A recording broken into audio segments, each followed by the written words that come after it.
Hello everyone, कैसे हो आप सब? Hope you are fine. आज हम अपना चैप्टर 8 क्लास 8 साइंस का एनसीईआरटी का चैप्टर 8 स्टार्ट किया हुआ है, जिसका मैं पार्ट 1 ऑलरेडी आपके साथ डिस्कस कर चुकी हूँ पॉज एंड पॉन्डर के क्वेश्चंस के साथ। आज मैं पार्ट 2 आपके साथ डिस्कस करने वाली हूँ। क्वेश्चन पूछा गया पहले ही पार्ट 2 डिस्कस करने से पहले कि इज एयर ए मिक्सचर, क्या हवा एक मिश्रण है? क्यूरियोसिटी के लिए अगर मैं ग्रेड 6 की बात करती हूँ तो you learn about air and its composition in the chapter. आपने हवा और उसकी कंपोजिशन के बारे में नेचर और ट्रेजर चैप्टर के बारे में पढ़ा है। Is air a mixture, what kind of mixture is it? कहता है कि अगर हवा सच में मिक्सचर है तो किस टाइप का मिक्सचर है? तो you have learn that air is a uniform mixture of mainly nitrogen, oxygen, argon, carbon dioxide and water vapour. Out of these, oxygen is required by most of the living being to stay alive. Oxygen require होती है बहुत सारे living beings को जिंदा रखने के लिए. It is also help in combustion, किसी चीज़ को जलने के लिए भी हमारे क्या करती है, जलाने के लिए भी ऑक्सीजन की नीड होती है. नाइट्रोजन हमारी कंस्टिट्यूट करती है 78% of the air and does not take part in combustion. We also learn that air has water vapour in it. हमें पता हवा के अंदर क्या होते हैं, पानी के कण होते हैं, वेपर्स होते हैं. व्हेन वार्म वाटर या वार्म एयर टचेज ए कूल सरफेस, जब भी गर्म हवा किसी ठंडे सरफेस को टच करती है तो वाटर वेपर टर्न हो जाता है लिक्विड वाटर के अंदर और टीनी ड्रॉपलेट्स बनती हैं. Recall the experiment where you tested the presence of carbon dioxide in the air that we exhale. आपने एक्सपेरिमेंट को ऑब्जर्व करना है जहाँ पे आप कार्बन डाइऑक्साइड को एक्सेल करते हो. Let us confirm the presence of carbon dioxide in the air. कैसे पता लगेगा? आपने क्या करना है, एक ग्लास टम्बलर लेना है और उसे आधा पानी से भर देना है. उसके अंदर कैल्शियम ऑक्साइड डालना है धीरे धीरे. क्या ऑब्जर्व हो रहा है? कैल्शियम ऑक्साइड बहुत जल्दी विगरसली रिएक्ट करेगा कैल्शियम हाइड्रोक्साइड के साथ और रिलीज करेगा हीट. जो हीट रिलीज करिए ना, that heat is carbon dioxide.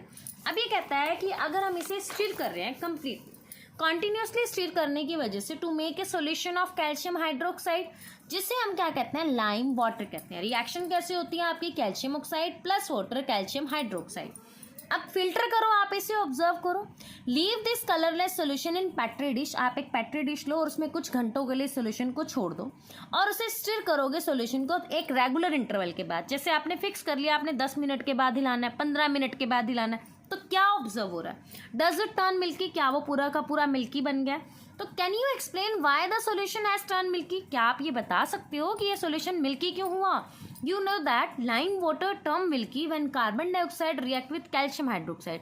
ये कहता है लाइम वाटर मिल्की कब बनेगा, जब कार्बन डाइऑक्साइड रिएक्ट करेगी कैल्शियम हाइड्रोक्साइड के साथ और वो बनाएगा calcium carbonate, insoluble teeny white particles. अब कहता है कि since lime water turn milky when exposed to air, lime water milky तब बनेगा जब उसे हवा में खुला छोड़ा जाएगा. इस एक्टिविटी से ये डेमोस्ट्रेट हुआ कि presence of carbon dioxide in the air, अगर हवा के अंदर कार्बन डाइऑक्साइड प्रेजेंस है तो कैल्शियम हाइड्रोक्साइड जब उसे रिएक्ट करेगा तो वो कैल्शियम कार्बोनेट बना देगा और पानी रिमूव हो जाएगा. Apart from gases, have you ever observe anything else present in the air? अगर आप बहुत सारी गैसेज ऑब्जर्व करते हो, have you ever notice टिनी shining particle moving in a beam of sunlight? कहता है कि एक बहुत छोटी बीम ऑफ लाइट, सूरज की रोशनी एक अंधेरे कमरे में आ रही है थ्रू ए स्मॉल ओपनिंग, छोटी सी ओपनिंग से. तो वट आपको उसमें क्या छोटे छोटे पार्टिकल्स घूमते हुए नजर आएंगे अगर आप ऑब्जर्व करोगे. तो वो पार्टिकल्स क्या है?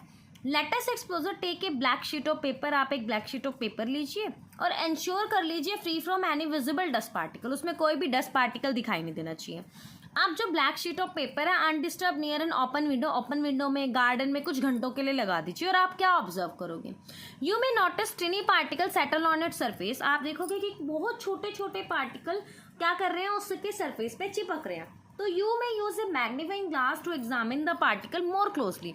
आप मैग्नीफाइंग ग्लास का इस्तेमाल कीजिए और उन पार्टिकल्स को एग्जामिन कीजिए. This shows that dust particle are suspended in the air. जब ये डस्ट पार्टिकल सस्पेंड करते हैं एयर में, they are not integral part of the air. ये हमारे हवा के इंटेग्रल पार्ट नहीं है और ये कंसीडर्ड किया जाता है पॉल्यूटेंट की फॉर्म में. Nature and the number of dust particle in the air may vary from time to time. तो नेचर और नंबर क्या है, डस्ट पार्टिकल का समय के अनुसार बार बार वेरी करता है और प्लेस टू प्लेस वेरी करता है. तो मेजर पॉल्यूटेंट प्रेजेंट एयर के अंदर क्या है, पार्टिकुलेट मैटर, डस्ट, सूट और गैसेस जैसे carbon monoxide, ozone, nitrogen dioxide, sulphur dioxide. तो इससे क्या कहते हैं, एयर क्वालिटी इंडेक्स से, टूल से इसे डिस्क्राइब किया जाता है कि हमारे एनवायरनमेंट में जो एयर हम इनहेल कर रहे हैं वो हमारे लिए अच्छी है या नहीं. उसमें डस्ट पार्टिकल कितने प्रेजेंट हैं। Now we will move on the next topic, type of mixture. अब कहता है you know that the term mixture in the common usages refer to the mixing of 2 और मोर कंपोनेंट। कहता है कि आपने जो टर्म देखी है उसमें 2 या 2 से ज़्यादा कंपोनेंट मिक्स करते हैं। तो कंपोनेंट मिक्सचर का देम सेल्फ भी मिक्सचर, जैसे पोहा है, स्प्राउट सैलेड है, प्योर सबस्टांस है, शुगर है, कॉमन सॉल्ट है, डिजोल्व है वाटर के अंदर। तो साइंस कहती है जितने भी कंपोनेंट है मिक्सचर के must be pure substance only, वो प्योर सबस्टांस होने चाहिए। Mixture could be several type of depending on the physical state. Mixture बहुत सारे टाइप का हो सकता है बट डिपेंड करेगा उसकी फिजिकल स्टेट पे कि वो सॉलिड है, लिक्विड है, गैस है। अगर मैं टेबल की बात करती हूँ तो आप इस टेबल को बहुत ध्यान से देखना। आपका अगर गैस और गैस का मिक्सचर है तो एयर, गैस और लिक्विड का मिक्सचर है तो एरेटेड वाटर या आपका ऑक्सीजन डिजॉल्विंग वाटर। सॉलिड और गैस का मिक्सचर है तो carbon particle in air. Liquid और लिक्विड का मिक्सचर है एसिटिक एसिड इन वाटर या आपका ऑयल इन वाटर। अब सॉलिड और लिक्विड का सैंड और वाटर या सी वाटर आपका। सॉलिड और सॉलिड का बेकिंग पाउडर और एलोए आपका क्या है, मिक्सचर है। अब you learn in RL grade about the separation of mixture. आपने बहुत सारे क्लासेस में पहले पढ़ा है कि सेपरेशन ऑफ मिक्सचर करवाया जाता है। It is done to separate the component of a mixture. अब कंपोनेंट को सेपरेट करवाया जाता है। The example to obtain component of interest in other component are. अब इसमें जो एग्जाम्पल लिए गए हैं एवरीडे लाइफ के, वहाँ पे सेपरेशन डन होता है कंपोनेंट के इंटरेस्ट पे और दूसरे कंपोनेंट के डिस्कार्ड पे, निकलने पे। अब कहता है कि साइंस में purpose of separating a mixture is to obtain pure substance. अब जो पर्पज है सेपरेटिंग ए मिक्सचर का वो क्या करता है, ऑब्टेन करता है प्योर सबस्टांस को। अब कहता है what are pure substance. Pure substance क्या होता है। Have you ever noticed the word pure written on the pack of some consumable such as milk, ghee, spices? आप देखते हो कि प्योर का आपका कोई भी आप पैक लेके आते हो मार्केट से या डब्बा लेके आते हो तो उस पर प्योर लिखा होता है बड़े बड़े शब्दों में। तो उसका मतलब क्या होता है। The word pure has slightly different meaning in common uses in science. Science की भाषा में, विज्ञान की भाषा में जो प्योर है उसका मीनिंग बहुत अलग है। इन कॉमन यूजेस प्योर का मतलब होता है अनएडल्ट्रेटेड प्रोडक्ट, कि कोई भी ऐसा प्रोडक्ट उसमें नहीं होगा जो इंसान को या किसी भी पर्सन को या कोई भी एनिमल है, प्लांट है, किसी को भी कोई भी हार्मफुल नुकसान पहुंचाए। आगे आ जाता है अडल्ट्रेशन। अडल्ट्रेशन इलीगल प्रोसेस होती है जिसमें किसी भी सबस्टांस को ऐड किया जाता है, चाहे वो चीपर है या पुअर क्वालिटी का है या प्रोडक्ट है।